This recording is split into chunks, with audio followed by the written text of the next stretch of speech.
Merci et bonjour à nos intervenants. On va essayer de faire un constat. Pourquoi il faut agir maintenant, vite et fort. Je vais passer la parole à Valérie Masson-Delmotte dans un premier temps, qui va nous montrer un petit peu, à travers les travaux de l'International Panel for Climate Change auquel elle participe, quelle est cette urgence à agir. Valérie, c'est à vous. Bonjour, je vais commencer par une question. Qui d'entre vous a pris connaissance du résumé pour décideurs du rapport spécial du GIEC sur 1,5 degré de réchauffement? Pouvez-vous lever la main si vous l'avez lu? Merci. Donc je voudrais préciser que c'est un rapport qui nous a été demandé au moment de la COP 21 par les gouvernements, qui a été approuvé par l'ensemble des gouvernements en octobre dernier en Corée du Sud. C'est un rapport très stimulant et d'ailleurs 4 pays ont eu du mal à trouver les mots pour l'accueillir à la COP 24. Il s'agissait de l'Arabie Saoudite, du Koweït, de la Russie et des États-Unis. Ce rapport, en fait, je le résume en 3 points. Chaque demi-degré compte, chaque année compte et chaque choix compte. C'est un rapport qui a été rédigé par plusieurs centaines d'auteurs, 91 auteurs principaux de 40 pays différents, 133 contributeurs. Ils ont passé en revue 6000 publications scientifiques, les 3 quarts très récentes. Et ce rapport a bénéficié de la relecture critique de plus de 1000 personnes qui ont fourni 42 000 commentaires. Donc c'est un instantané de l'état des connaissances par rapport aux risques correspondant à un monde 1,5 degré plus chaud que le 19e siècle, par rapport à aujourd'hui et un monde 2 degrés ou davantage plus chaud, par rapport aux trajectoires d'émissions de gaz à effet de serre associées, aux implications en termes de transition, de transformation de la société, et aux synergies avec les objectifs du développement durable. Et ça, c'est vraiment pour moi le point fort de cette nouvelle évaluation du GIEC. Nous en sommes aujourd'hui à 1 degré de réchauffement dû aux activités humaines.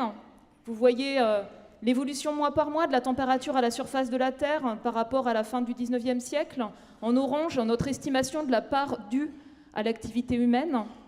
Si nous agissons très vite et très fort, nous pouvons contenir ce réchauffement. Au rythme actuel de ce réchauffement, 0,2 degré de plus tous les 10 ans, nous entrerons dans un monde 1,5 degré plus chaud entre 2030 et 2050. C'est le monde de nos enfants, c'est le monde de notre vieillesse, ça vient très vite. Si les émissions mondiales de gaz à effet de serre continuent à augmenter, nous allons avoir une accélération de ce réchauffement. Si elles stagnent, nous aurons la poursuite de ce réchauffement. Pour que ce réchauffement se stabilise à cause de l'effet cumulatif des émissions de dioxyde de carbone, si on veut stabiliser le réchauffement futur, il faut que les émissions mondiales de dioxyde de carbone diminuent le plus vite possible pour aller vers le net zéro. Si on va vers le net zéro, d'un point de vue théorique, à horizon 2040, vous avez l'enveloppe du bas, bleu pâle. Si on va vers le net zéro à horizon 2050, vous avez l'enveloppe grise. Si on n'agit pas sur les émissions des autres composés comme le méthane, qui contribue au réchauffement, mais qui contribue aussi à la dégradation de la qualité de l'air, nous avons l'enveloppe rose. Donc l'évolution future de notre climat va dépendre de nos émissions de dioxyde de carbone, de notre capacité à aller vers le net zéro, et de notre capacité à réduire l'effet sur le climat des autres composés qui le réchauffent, avec des bénéfices, en agissant dans cette direction, immédiats pour la qualité de l'air. Qu'est-ce que c'est un monde 1,5 degré ou 2 degrés plus chaud que la fin du 19e siècle? Ce sont des mondes très différents. C'est la poursuite en fait du réchauffement et de ses caractéristiques qui sont amplifiées pour chaque demi-degré de plus. Donc pour un monde 1,5 degré plus chaud, c'est un réchauffement plus prononcé au-dessus des continents, particulièrement fort autour de l'Arctique. Et il y a une différence très nette dans l'ampleur du réchauffement régional, en moyenne annuelle, en haut, entre aujourd'hui 1,5 degré ou 2 degrés de plus. Des différences très marquées par rapport à l'abondance des précipitations en moyenne annuelle que vous voyez en bas. Dans les régions froides, c'est plus doux, plus humide. Dans les régions de climat méditerranéen, c'est plus chaud et plus sec. Donc il y a un lien étroit entre l'évolution du climat et les risques liés aux pénuries d'eau, en particulier dans les régions semi-arides, dans les régions de climat méditerranéen. Les différences, elles sont encore plus nettes par rapport aux événements extrêmes, que ce soit le nombre de jours très chauds, qui augmente de manière disproportionnée dans les tropiques, la température des jours les plus chauds, en moyenne 1,5 degré à la surface de la Terre, c'est 3 degrés sur les pics de chaleur. Une augmentation aussi de la température des nuits les plus froides, et des changements dans les précipitations extrêmes.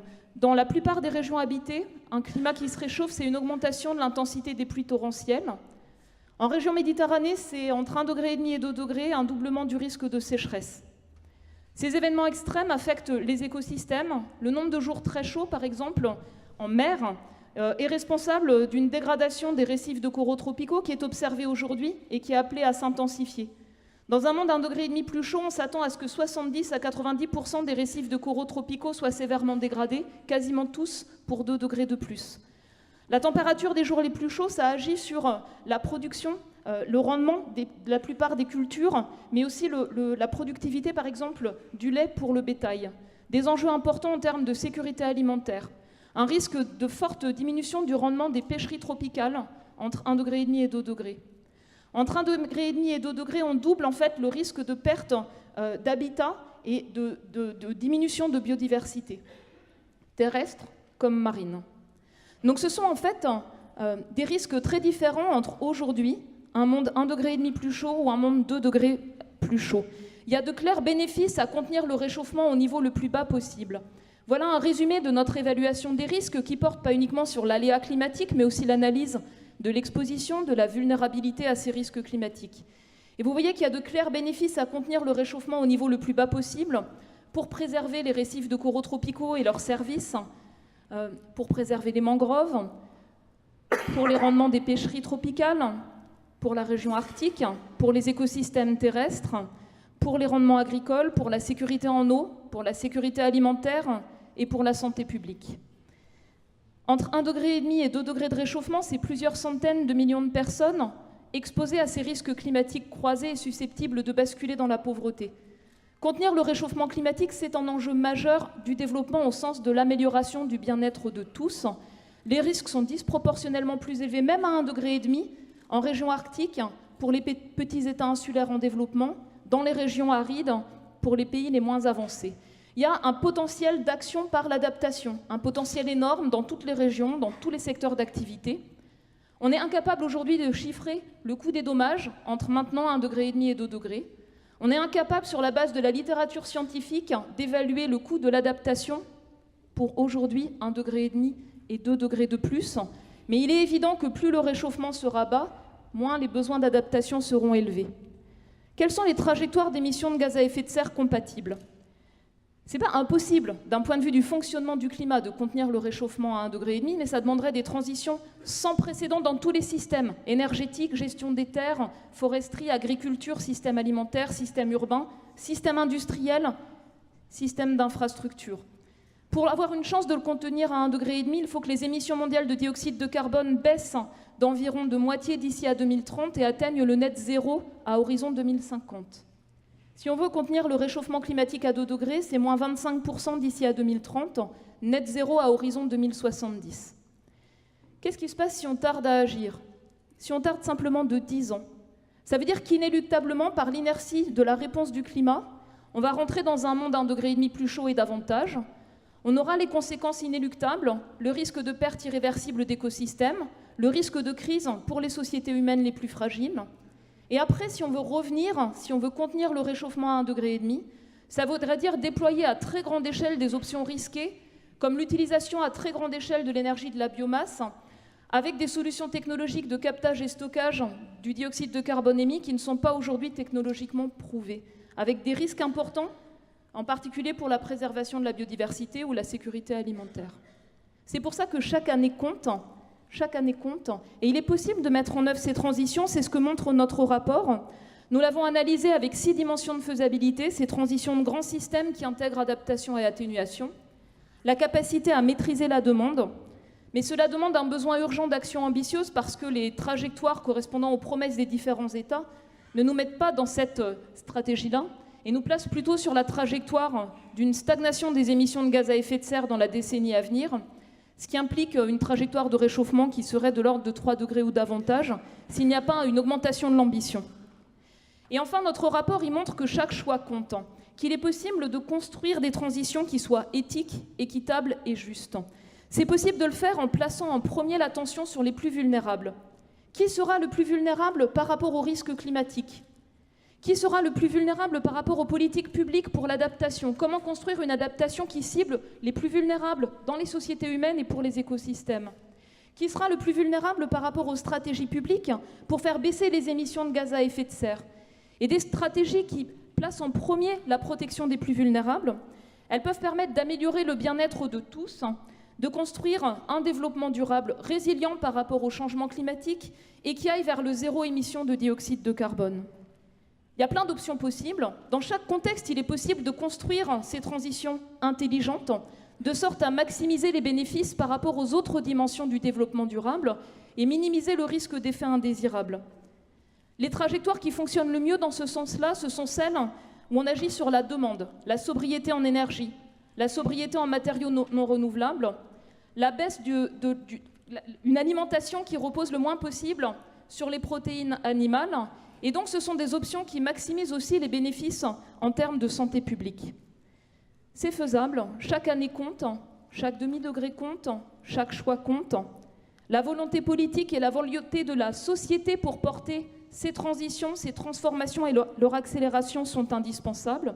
Et il y a des conditions sine qua non, sortir le plus vite possible du charbon, augmenter d'un facteur 5 à 6 les investissements vers les énergies renouvelables, les énergies bas carbone, l'efficacité énergétique à horizon 2050, la cohérence des politiques publiques, la gouvernance, l'innovation, la formation, l'éducation et la mobilisation de la finance. Je vous remercie. Merci beaucoup Valérie, c'est extrêmement convaincant et ça nous appelle à agir très très vite. Dominique Burgeon, est-ce que vous voulez nous rappeler d'abord, pour commencer, le rôle de la division des urgences pour l'alimentation et l'agriculture des Nations Unies ?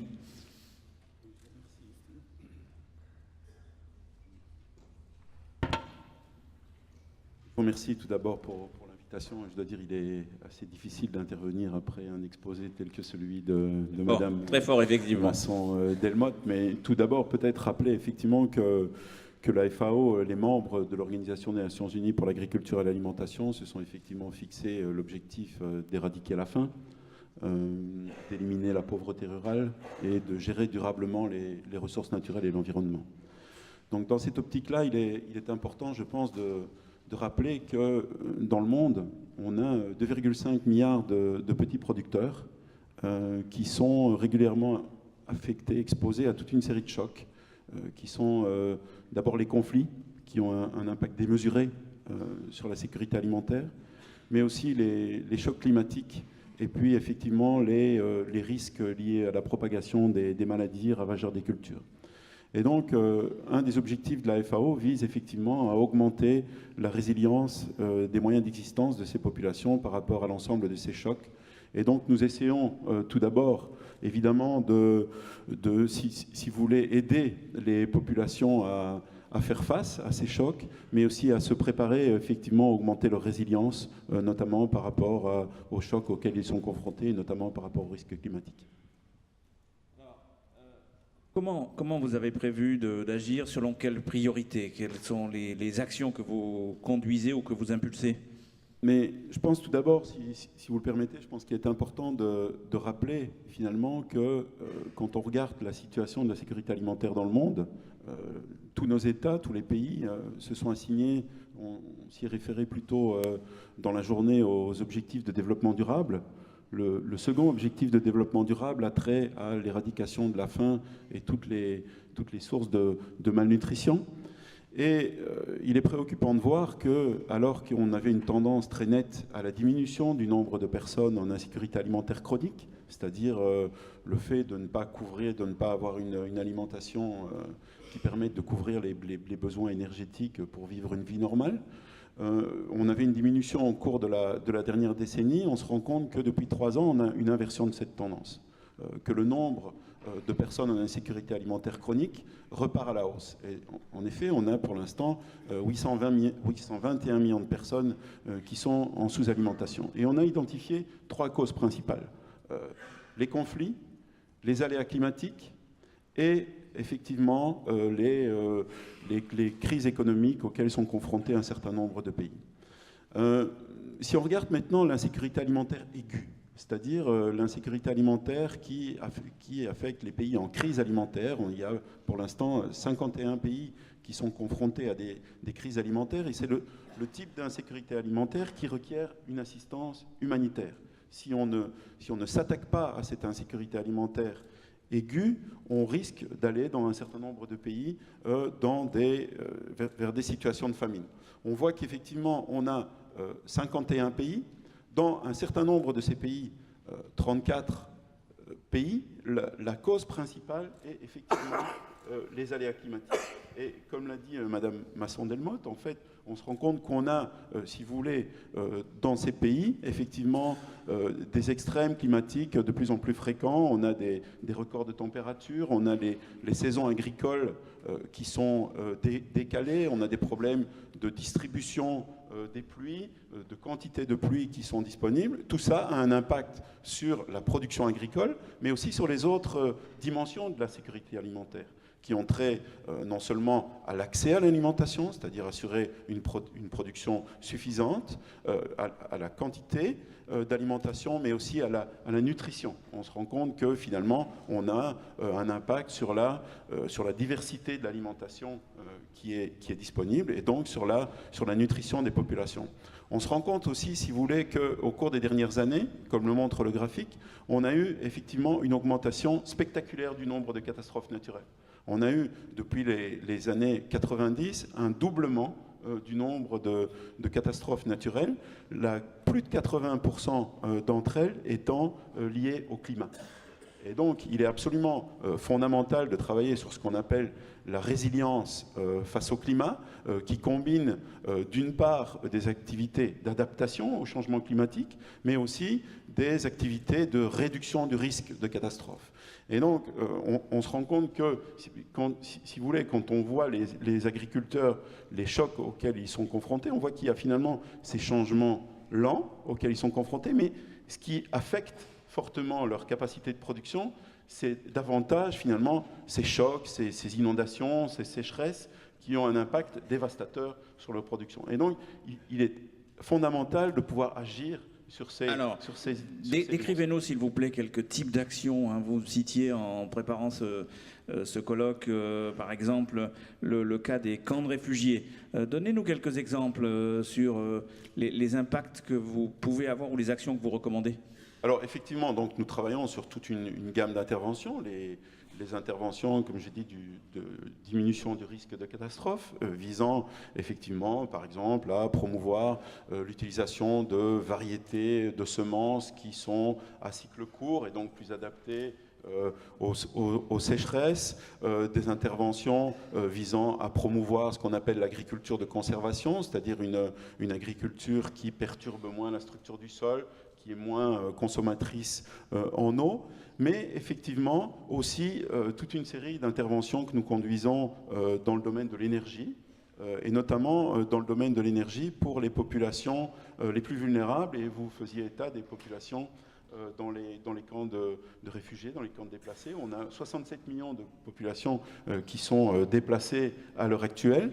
Et ce qu'on se rend compte, c'est qu'effectivement, ces camps de réfugiés, ces situations difficiles, sont toujours installés dans des zones extrêmement vulnérables au plan environnemental.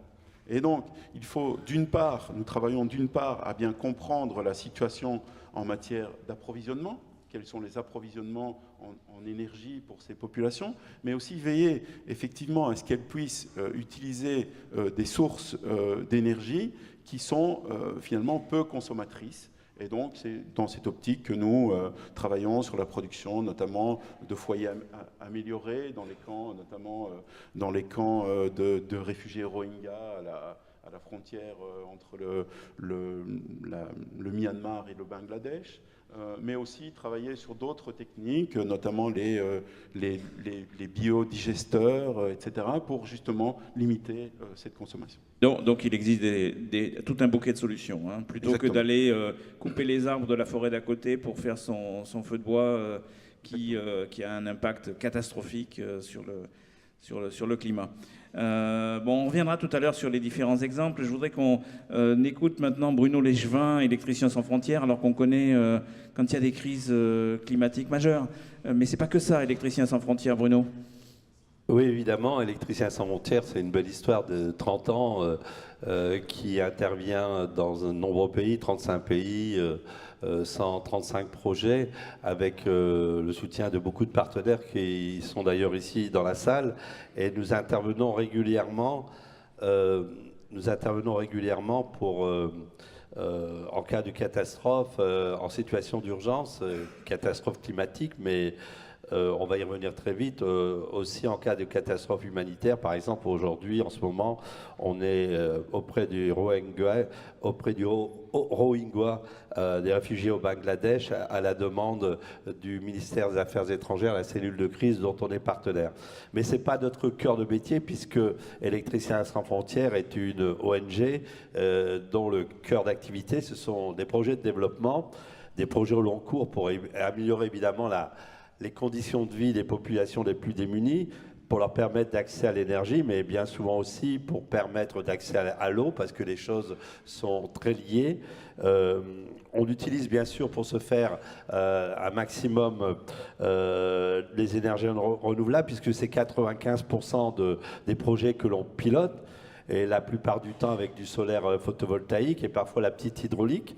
Mais comme je disais à l'instant, si c'est ça notre cœur de métier, le développement, on intervient de plus en plus en termes de catastrophes, donc en urgence, avec d'ailleurs une forme de continuum, parce qu'on s'aperçoit que agir pour l'urgence, la post-urgence, et après la reconstruction et le développement, il y a vraiment un lien, et c'est très important. C'est ce qu'on fait actuellement, par exemple, en Haïti, où nous permettons l'installation et l'alimentation électrique de 500 écoles, afin de permettre le développement de 500 tableaux numériques dans des écoles, des tableaux numériques interactifs, dont la plupart se situent dans le monde rural. On voit aujourd'hui qu'il y a un consensus très fort sur le fait qu'il faut réussir la transition écologique, la transition énergétique dans les pays en développement. L'énergie, c'est bien sûr une des causes du changement climatique, mais il y a aussi un problème qui a un grand manque d'énergie. Les besoins en énergie, vous le savez, sont immenses. Tout à l'heure, ils étaient rappelés par le représentant de l'AIE, puisqu'il y a près d'1 milliard de la population qui n'a toujours pas accès à l'électricité, qui consomme donc pas beaucoup d'énergie, mais en même temps qui consomme un peu d'énergie. Ils brûlent du bois de feu, avec évidemment l'impact sur la déforestation. Ils utilisent des lampes à kérosène, des bougies, parfois des groupes électrogènes. Et quelque part, ces populations les plus fragiles subissent la double, voire la triple peine, puisqu'ils n'ont quasiment pas d'énergie. Ils subissent les effets néfastes de ce manque d'énergie, ainsi que les effets globaux du changement climatique. On le sait, les pays en développement sont historiquement les moins contributeurs au dérèglement climatique. Aujourd'hui, ces pays les moins avancés émettent bien évidemment des quantités de gaz à effet de serre souvent négligeables par rapport au reste du monde, alors que, comme je le soulignais à l'instant, les pays, ces populations sont ceux qui sont les victimes de ces conséquences du dérèglement climatique. Ils n'ont pas d'infrastructures qui leur permettent de résister aux intempéries. Ils ont des capacités à nourrir les populations souvent dépendantes directement des conditions météorologiques. Il y a donc un impératif de répondre à ces besoins d'accès à l'énergie par des solutions évidemment propres, qui n'utilisent pas, qui permettent de ne pas émettre des gaz à effet de serre, qui préservent la santé humaine, mais aussi la biodiversité, avec toujours évidemment le souci de l'efficacité énergétique, des énergies renouvelables. C'est aussi un impératif important de pouvoir, et ça vient d'être dit, d'améliorer la résilience des populations, notamment face aux conséquences du dérèglement climatique, avec des intempéries qui sont toujours plus forts, toujours plus violents, toujours plus réguliers, avec une difficulté d'accéder à des ressources en eau qui sont de plus en plus difficiles. Et aujourd'hui, dans nos actions, on voit bien directement les effets du changement climatique. Je peux en donner quelques illustrations, oui, si vous voulez bien. Montrez-nous quelques exemples. Vous nous avez confié des photos pour montrer quelques interventions. Trois exemples d'ailleurs différents. D'abord, un exemple au Népal, où une communauté qui est très attachée à son village, les habitants de Dai, qui se battent depuis maintenant plus de 8 ans pour la survie de leur village, un village qui est situé à 3900 mètres. Ce village népalais, qui est situé au nord du pays, connaît un climat très aride, puisqu'il ne bénéficie pas des bienfaits de l'eau de la mousson et ne peut plus pratiquer sa culture irriguée, puisque par ailleurs l'eau de la fonte des neiges constitue qui constitue un apport essentiel, c'est aussi accéléré. Alors aujourd'hui, on voit bien que le réchauffement climatique perturbe le régime d'émission, puisque à contrario, on a une tendance à inonder les zones qui sont plus basses, tandis que les régions en altitude voient leurs précipitations de plus en plus rares. Ils ont donc quasiment perdu le ruisseau de leur village qu'ils traversaient, et ils ont donc décidé, avec le soutien de différentes ONG et Électriciens sans frontières, de déplacer leur village à 4 heures de marche plus bas pour passer de 3900 mètres à 3200 mètres. C'est probablement un des premiers villages déplacés dans le monde qui est lié aux causes de changement climatique. Ils vont là pouvoir retrouver une rivière qui vient d'un autre versant, avec une volonté de faire.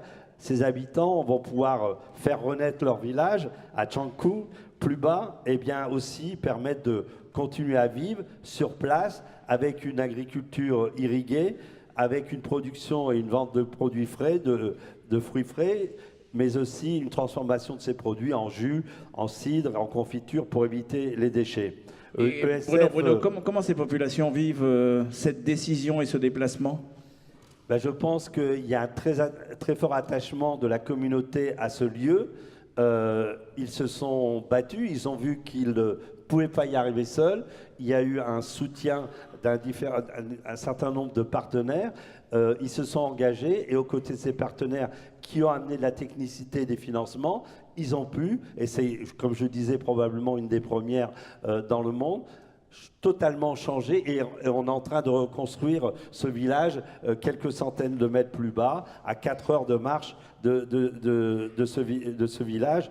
Et nous, en tant qu'électriciens sans frontières, on a permis les études hydrologiques, le dimensionnement de la centrale hydraulique, d'une station de pompage, la création d'un mini-réseau, et en perspective, l'installation d'électricité, les installations intérieures pour les différentes habitations de ce nouveau village. C'est donc pour nous un bel exemple de populations qui sont contraintes de se déplacer, victimes du réchauffement climatique, et qui, en travaillant d'arrache-pied, avec une volonté de pouvoir faire exister leur village demain dans une autre zone pas si éloignée de là où ils étaient. Tout autre chose, un deuxième exemple, c'est à Madagascar, avec l'association Epsimus, qui œuvre pour préserver le grand Apa-lémur, qui est un lémurien qui est en train de disparaître à Madagascar. Autrefois, il était largement réparti dans toute l'île, et aujourd'hui, ils sont seulement 600 individus regroupés dans une forêt humide de l'est de Madagascar.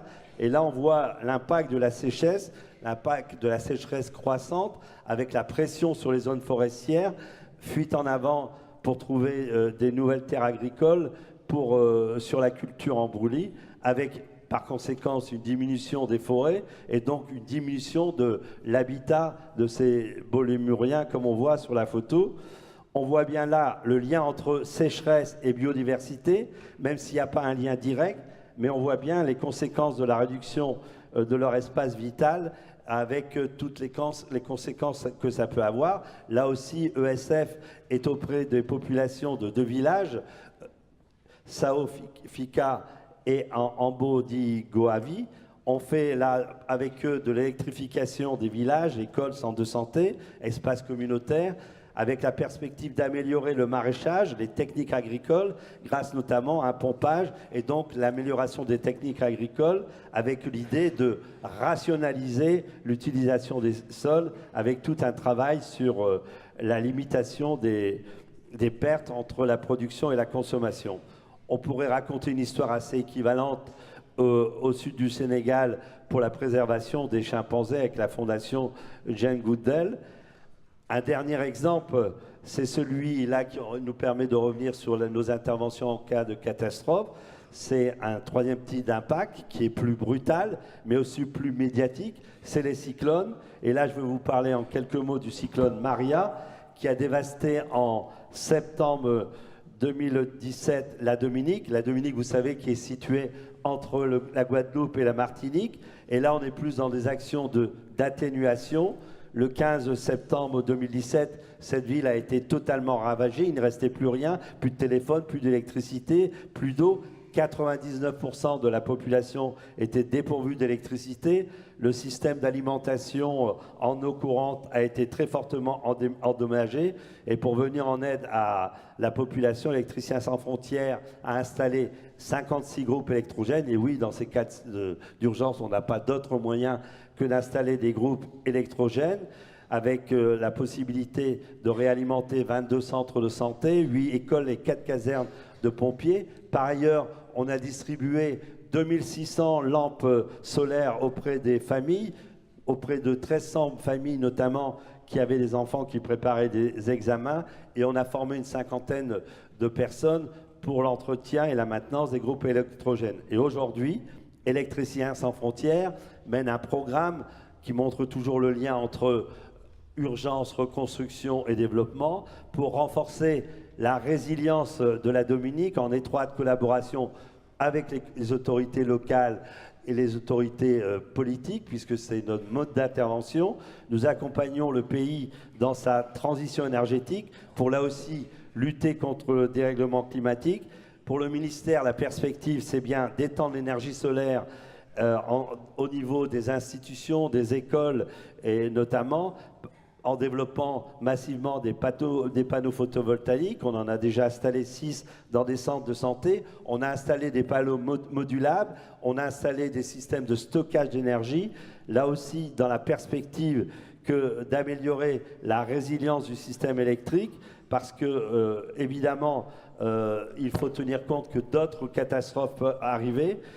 Par le stockage, on a aussi permis de mettre en place des panneaux photovoltaïques qui peuvent résister au vent, en tout cas au vent intermédiaire, avec des systèmes de resserrage et de quinconce, moins de prise au vent. Peut-être qu'on a perdu du productible, mais on va pouvoir préserver les installations. Et pour les cyclones qui ont une capacité encore plus violente, facilité de démonter en cas d'alerte. Toutes ces actions, évidemment, préservent les populations et réduisent l'impact carbone grâce à la formation d'entreprises qui sont maintenant compétentes pour développer ce type d'installation, grâce à l'installation de kilowatts solaires qui, le fait qu'ils soient injectés sur les réseaux, permet aussi de contribuer à la décarbonation du mix énergétique de l'île. Bon, c'est absolument incroyable tout ce que vous démontrez tous sur le fait que le changement climatique est déjà là, qu'il s'accélère. On voit bien qu'il y a des actions de fond, elles sont globales, elles sont au niveau des États, elles sont locales, on le voit au niveau d'un village. Et puis il y a des actions d'intervention d'urgence. Si vous aviez, chacun d'entre vous, je vais vous repasser la parole successivement, un mot, une idée, un bouquet de solutions sur lequel vous voulez insister pour justement on inverse cette courbe malheureuse. Bruno, si vous voulez reconfier le micro à Dominique. Allez Dominique, commencez. D'abord, je pense qu'il faut effectivement continuer à appuyer les États. Je pense qu'en fait, on a un rôle, comme vous dites, on a un rôle à tous les niveaux, au niveau des communautés, mais aussi au niveau des États, pour s'assurer effectivement que notamment les plans d'adaptation des États soient mis en œuvre, que nous appuyons les différents États à formuler ces plans nationaux d'adaptation, mais aussi à leur mise en œuvre. Dans notre domaine, nous assurer qu'effectivement les dimensions sécurité alimentaire, mais aussi agriculture, tant en tant que producteur de gaz à effet de serre que partie de la solution, puissent être pris en compte. Mais aussi effectivement travailler au niveau des communautés pour s'assurer qu'effectivement nous ayons des plans qui permettent à ces communautés de mieux anticiper. Je pense que la dimension alerte précoce par rapport à tous ces risques de catastrophe est important, mais aussi à mieux absorber les chocs quand ils surviennent et à mieux finalement se reconstruire par la suite en ayant appris les leçons, en effectivement renforçant la résilience des moyens d'existence de ces populations.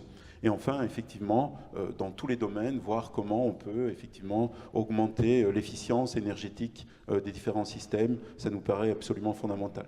La question de fond que j'ai quand même, c'est que on n'est pas sur la trajectoire de l'accord de Paris, on en dérive déjà. Alors qu'on a essayé, notamment l'année dernière à Boulogne, il y a 14 mois, de regarder aussi quel était le financement possible. Quelle rupture il faut faire pour se remettre sur cette trajectoire, voire l'améliorer? Bruno, vous avez un avis là-dessus? Il faut accélérer, il faut prendre conscience de l'urgence urgentissime et qu'aujourd'hui on n'est pas la maille parce que il y a un problème, c'est l'argent. L'argent, c'est le nerf de la guerre et on voit bien que pour permettre l'accès à l'énergie pour ces populations, il va falloir évidemment les aider, parce que quand on est 6 à 700 millions de personnes qui vivent encore avec moins d'1 dollar ou $1 par jour, je ne vois pas comment, si on leur permet d'accéder à l'énergie, ils pourront le payer, puisque pour eux, leur question aujourd'hui, c'est de savoir comment demain ils vont se nourrir. Donc évidemment, l'argent, c'est, comme on dit, le nerf de la guerre, parce qu'on ne peut pas payer son électricité dans tous les cas, même si évidemment on doit permettre de développer des modèles qui vont faire qu'il y a des activités qui vont permettre une élévation du niveau de vie, une élévation de l'activité et probablement des capacités à financer. Et d'ailleurs, il ne faudrait pas que cette élévation du niveau de vie entraîne, grâce à une meilleure utilisation de l'énergie, un impact de nouveau sur l'activité économique et sur la carbonation de cette activité. Je vais terminer en disant que je vais prendre une autre casquette, mais vous verrez, elle est tellement cohérente et en continuum de ce que je viens de dire. Je suis actuellement aux côtés de Pierre Laroutourou et Jean Jouzel, directeur du pacte Finance-Climat, dont vous savez qu'on a beaucoup de soutien. Je vois qu'il y a Monsieur le Premier ministre Alain Juppé, qui est un de nos soutiens. L'idée, c'est d'accélérer la transition énergétique, bien sûr en Europe, mais aussi en Afrique. Ce projet, c'est tout simplement de créer un traité européen avec une banque climat, avec un budget dédié. Il y a maintenant 18 mois, Angela Merkel appelait un plan Marshall pour l'Afrique. Il faudrait au moins 50 milliards. Il est donc urgent de mettre en œuvre cette volonté politique. Il faut que l'Europe s'en empare, notre pays, mais l'ensemble des pays, et ça pourrait être un bel enjeu pour la campagne électorale qui arrive, parce qu'on a des besoins de financement considérables, besoin d'investissements massifs pour permettre que la hausse du niveau de vie et de la consommation d'énergie ne se traduise pas en hausse de CO2. L'Afrique a des atouts considérables, des atouts humains, des atouts intellectuels, des atouts physiques pour réussir cette transition, mais il faut des investissements massifs, il faut des investissements sécurisés. On a besoin, bien sûr, d'investir dans l'efficacité énergétique, dans les transports en commun, dans les énergies propres. On a besoin, ça a été dit aussi, d'investir dans des politiques d'adaptation. On va d'ailleurs présenter ce projet de traité là dans quelques jours. Je fais une petite publicité, même si en fait les inscriptions sont déjà massives. Le 19 février à Jussieu, il y a plus de 600 inscrits. Et pour terminer, juste un petit clin d'œil, c'est d'ailleurs l'intitulé de notre événement. Si le climat était une banque, on l'aurait déjà sauvé, comme on a su sauver les banques en 2008. Alors qu'est-ce qu'on attend? Puisque on veut que demain, l'efficacité énergétique, la sobriété énergétique, les énergies renouvelables, ça soit l'enjeu de civilisation tel qu'il nous est proposé par ce colloque. Merci Bruno. Valérie Masson-Delmotte,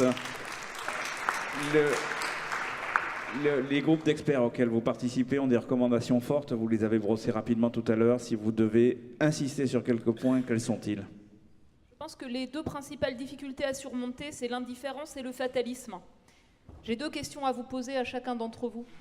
Est-ce que dans votre vie professionnelle, est-ce que dans votre vie personnelle, vous faites le maximum pour faire baisser les émissions de gaz à effet de serre? Je pense que c'est les deux questions qui sont importantes. Et en termes d'action, moi je viens du monde de la recherche, de la production de connaissances. Je pense que l'urgence, c'est construire et renforcer l'éducation et la formation. Pourquoi? Pour donner à tous des clés pour comprendre, dans tous les secteurs d'activité, à tous les niveaux de la société.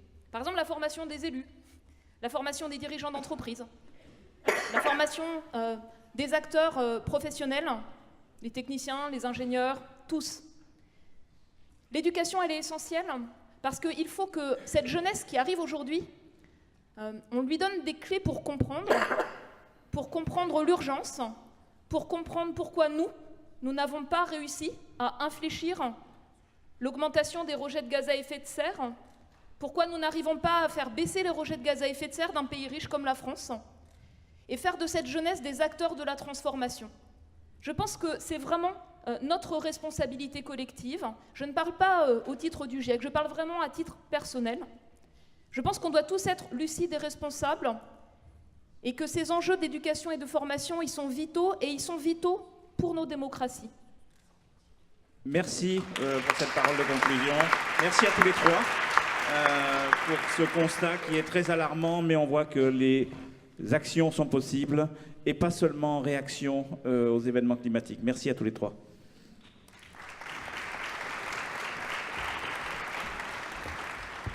Attendez, excusez-moi. Valérie Vincent-Delmotte, il y a une question pour vous. Alors, elle est un peu délicate, mais on commence à recevoir beaucoup de questions. Merci à vous tous de les envoyer. Venez à côté de moi. Il sera dit qu'il n'y a que le pupitre qui est en bois au colloque du CERF. Courte question, mais pour lancer, Jean-Louis.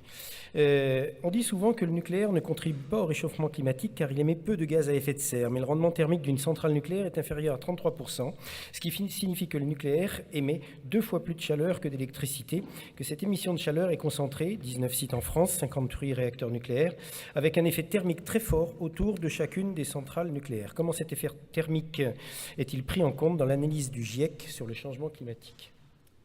Ce que je peux juste dire, c'est que donc dans le rapport sur 1,5 degré, on examine toutes les solutions possibles, toutes les solutions de toutes les formes de production d'énergie possibles, avec un enjeu qui est essentiel, qui est d'accélérer la mise en œuvre de la rupture disruptive qui est à l'œuvre par rapport au prix des énergies renouvelables, éolien offshore, photovoltaïque et des capacités de stockage des batteries, et d'avoir des ruptures disruptives similaires par rapport à l'enjeu du transport et par rapport à l'enjeu du bâtiment. Récupérer tous les types de chaleur fatale, par exemple, peut faire partie de ces solutions.